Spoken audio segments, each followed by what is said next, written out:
Finally guys সুরজের এঙ্গেজমেন্টের একটা blog pending ছিল, তো গাইজ আমার ভাইয়ের অচানক ডেথ হয়ে গেছিল, তাই পোস্ট করা হয়নি। তো ফাইনালি আজকে পোস্ট করলাম। তো গাইজ দেখো কেমন ভাবে রেডি হচ্ছিল, তো রেডি হয়ে এদিকে চলে এলো সবার সামনে বসতে।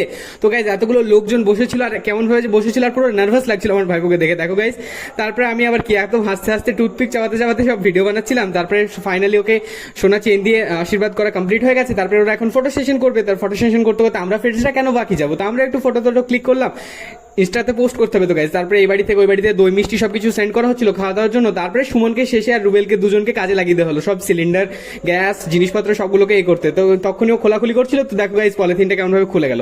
তো ফাইনালি এখন আমাদের বাড়ি যাওয়ার টাইম চলে এসেছে। তো গাইজ আমরা তখন বাড়ি যাবো। তো গাইজ এই গাড়িতে তো যাবো না।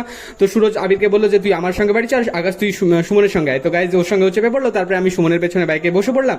তো তারপরে আমরা দুজনে বাইকে করে আমরা যেতে চাচ্ছিলাম আর আবির এখানে দেখো রাস্তার ভিডিও বানাচ্ছিল, তো আমিও ভিডিও বানাচ্ছিলাম। তো ফাইনালি ওরা আমাকে রেখে এখন বাড়ি যেতে থাকুক। আর তোর এরকম ভিডিওর জন্য চ্যানেল সাবস্ক্রাইব করো গাইজ।